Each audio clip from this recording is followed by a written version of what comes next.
groups na diskubre ang toxic vapor sa waste recycling station sa Pier 18 ng Tondo, Maynila.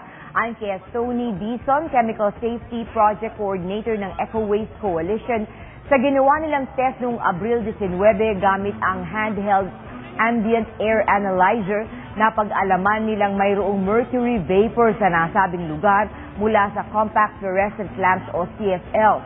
Ang average reading sa mga CFLs ay nasa 117.20 micrograms per cubic meter, kung saan ang isang produkto mula sa 14 na kanilang na-test ay nag-register sa mercury vapor na abot sa 502.40 micrograms per cubic meter. Ayon kay Dizon, ang permissible exposure limit para sa mercury vapor na naayon sa US Occupational Safety and Health Administration ay nasa 100 micrograms per cubic meters lamang.